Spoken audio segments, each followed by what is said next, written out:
Olá, boa noite. Estamos mais uma vez aqui transmitindo da Igreja Batista Regular em Mangabeira, nosso culto de oração, no momento da reflexão da palavra.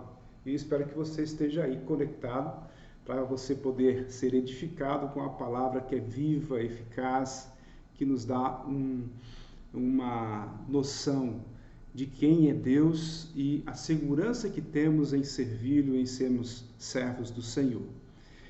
Eu pediria que você abrisse sua Bíblia lá em Jeremias, capítulo 1, versículo 10. E hoje nós vamos falar de um tema importante para a nossa igreja hoje, para a igreja contemporânea. Olhando para as Escrituras, olhando para o Antigo e para o Novo Testamento, nós vemos aí claramente Deus nos mostrando como devemos ser, como cristãos, como igreja. E eu queria que você observasse isso comigo nesta noite. O tema que nós vamos falar hoje é construindo para a eternidade. Construindo para a eternidade.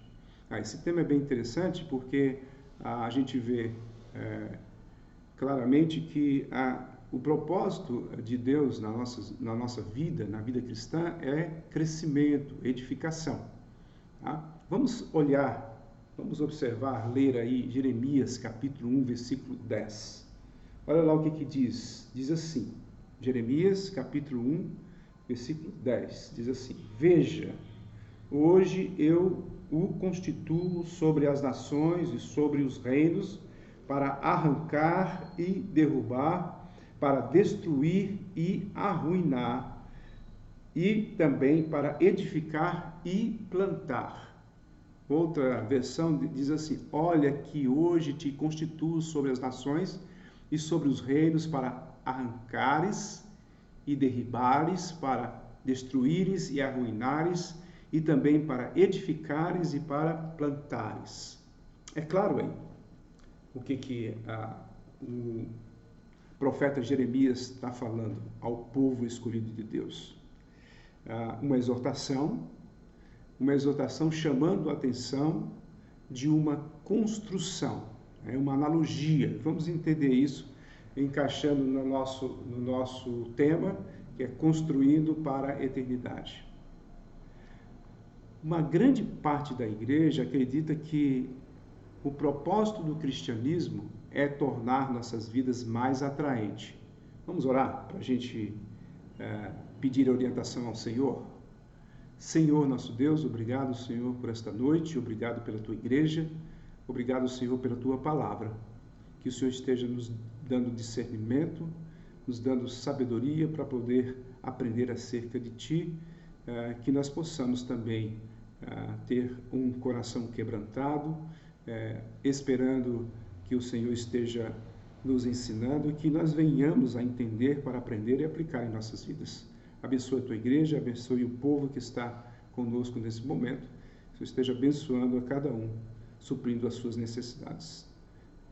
Te pedimos, ó Deus, que o Senhor esteja orientando o teu servo para que seja realmente eficaz a edificação do teu povo que está ouvindo nesse momento.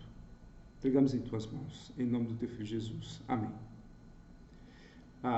Uma grande parte da igreja, como eu vou repetir o que eu disse antes, acredita que o propósito do cristianismo é tornar nossa vida mais atraente. Será que o propósito do cristianismo, da igreja em si, é tornar mais atraente para que venha mais adeptos? Talvez isso seja contraditório à proposta do próprio Deus. Vamos entender isso. Olhando para a Escritura, olhando para o profeta Jeremias, nesse versículo, como base, nós vamos entender que há uma edificação, nós sabemos disso, nós somos igreja, estamos sendo edificados, nós somos um corpo, Jesus é o cabeça, também é a fundação, é a pedra angular, e nós vemos essa analogia claramente e podemos entender o que significa isso olhando hoje, nos nossos dias, como está a igreja do Senhor, nosso Senhor Jesus Cristo. Então, assim que a pessoa chega ao arrependimento e ingressa na igreja do Senhor, frequentemente experimentamos mudanças leves. Observou já durante tempo, não sei quanto tempo você está na tua igreja, mas você observou que as mudanças em relação às pessoas quase que são imperceptíveis. Quase a gente não nota uma mudança nas pessoas. Esse crescimento se dá por quê? Será que nós estamos fazendo algo errado? Será que a gente tem que fazer diferente? Mesmo após anos no caminho, percebemos haver poucas diferenças em relação ao homem do mundo, né? Contrário a Romanos 12, 1 e 2, que parece que nós estamos moldando ao mundo. Por que esse tema é tão importante nos nossos dias? Porque nós estamos sendo chamados a atenção pelo nosso Deus nessas circunstâncias que estamos passando. E precisamos analisar quem somos, o que estamos fazendo. Observe que a missão dada pelo Senhor ao profeta Jeremias é descrito de uma forma tão vívida no texto de hoje, mostra que o ministério envolve uma mudança muito mais dramática e profunda do que pensamos.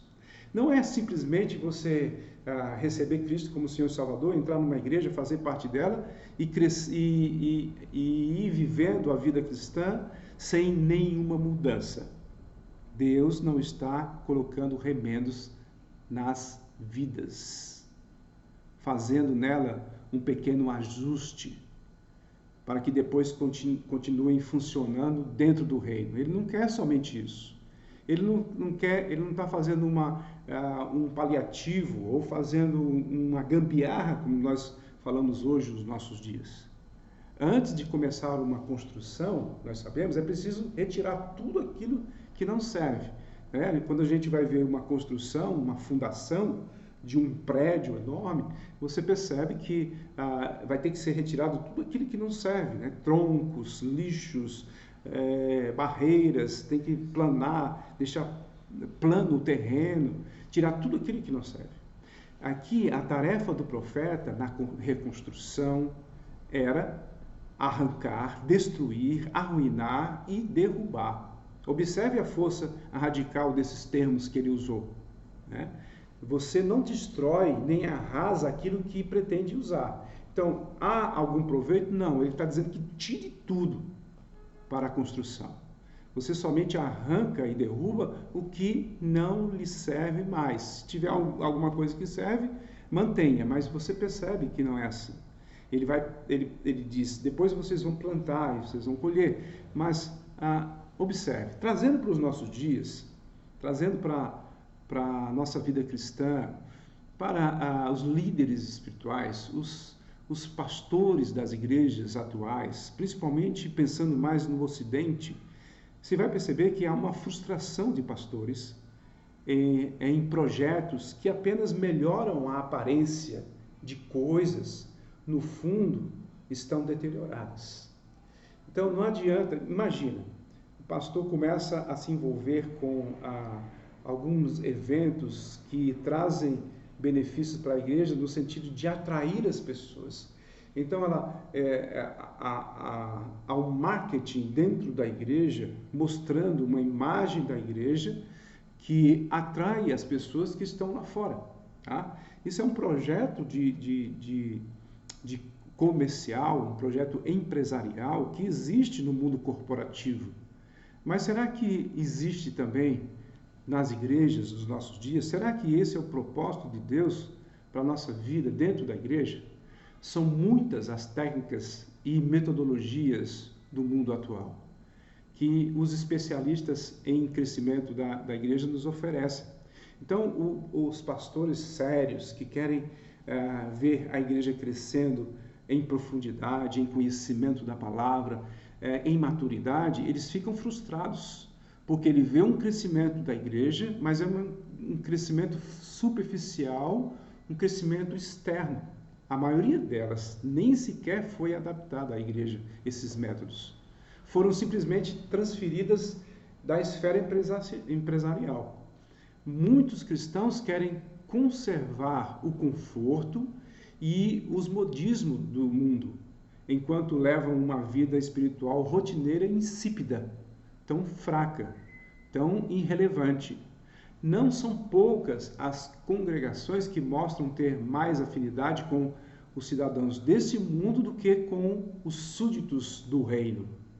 Embora usemos a tinta mais branca para tornar essas coisas mais apresentáveis, a sua essência não pode ser alterada. Vamos entender isso melhor. Não adianta a gente fazer algo externo de boa aparência para chamar a atenção se o interno não está bem, se o externo está totalmente destruído. Não adianta isso. O único destino adequado para essas construções é a sua destruição. Com certeza, era isso que Jesus queria dizer ao afirmar lá em Lucas, capítulo 5, versículo 36. Olha lá o que diz. Vamos para o Novo Testamento agora. Fazendo uma correlação, fazendo uma correlação com aquilo que o profeta Jeremias está dizendo. Pronto, agora deu um problema na garganta aqui.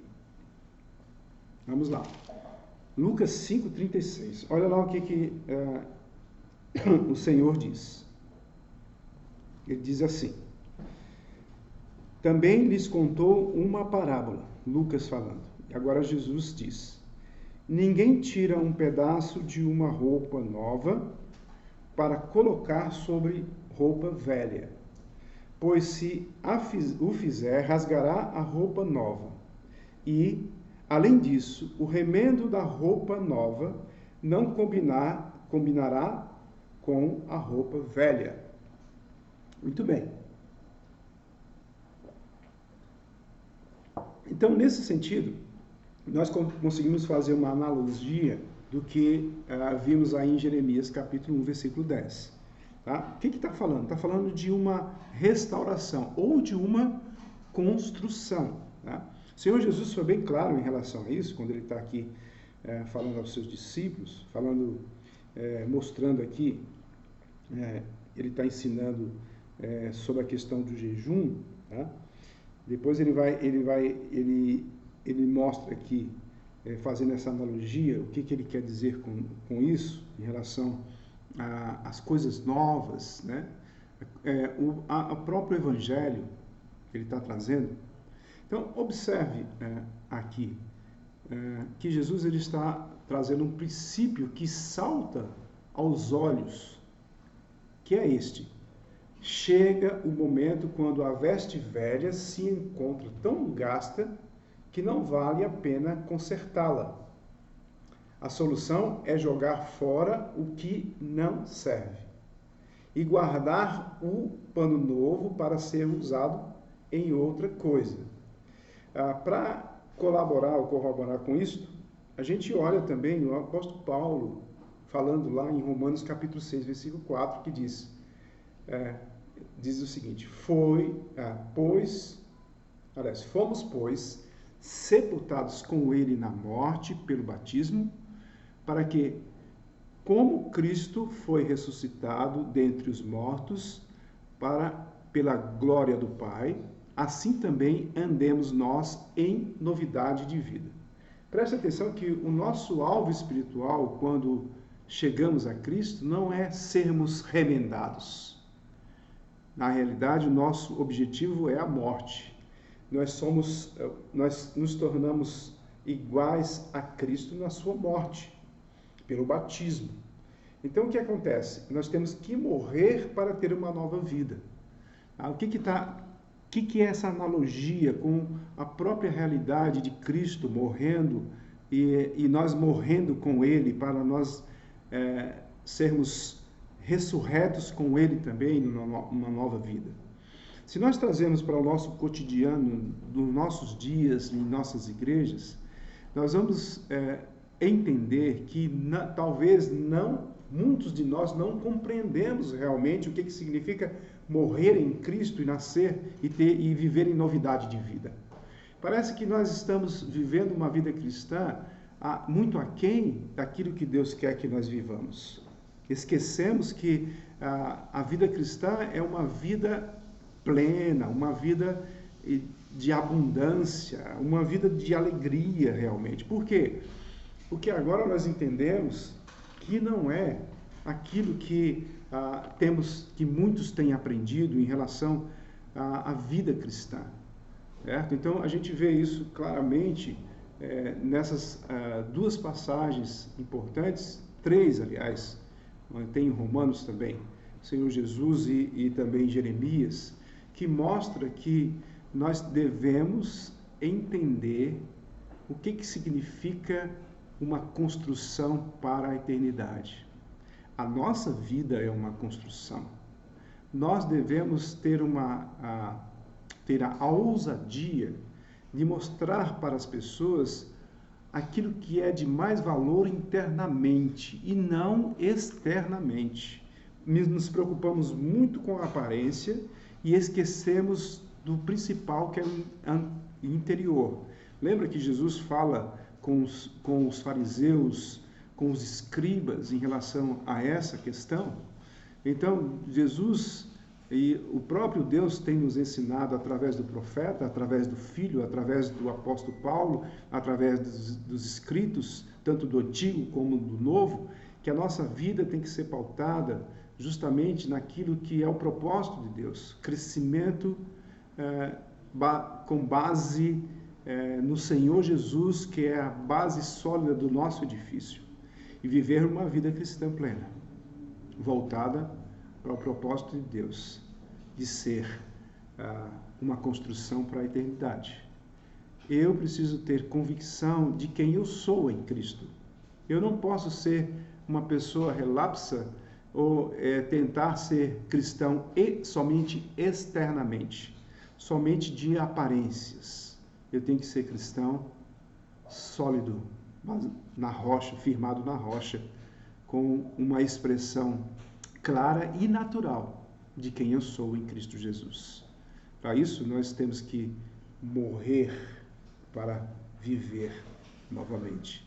E essa analogia da morte, nosso objetivo é a morte para a gente ter nova vida. Isso só acontece com a plena confiança no nosso Senhor Salvador Jesus Cristo. Que Deus esteja abençoando a sua vida, que você possa entender que a vida cristã não é somente algo externo para atrair as pessoas. Nós temos que atrair as pessoas com a palavra, com aquilo que nós temos aprendido acerca da palavra, com o Senhor Jesus e o seu caráter em nossas vidas, para a honra e glória do nome do Senhor. Que Deus esteja abençoando a sua vida. Vamos orar encerrando. Senhor, nosso Deus, obrigado, Senhor, por esse tempo. Obrigado pela oportunidade que temos de refletir na Tua palavra. Entregamos em Tuas mãos. Cada um, Senhor, que tenha assistido, ouvido, que eles possam crescer realmente no Teu conhecimento. Entregamos em Tuas mãos, em nome do Teu Filho Jesus. Amém. Muito bem, meus queridos, Deus abençoe a vida de cada um de vocês, que nós possamos, no final de semana, no primeiro dia da semana, aliás, no próximo domingo, estaremos, se Deus assim permitir, voltando ao nosso culto presencial. Ore por nós, ore por todos aqueles que estarão participando. Que Deus os abençoe.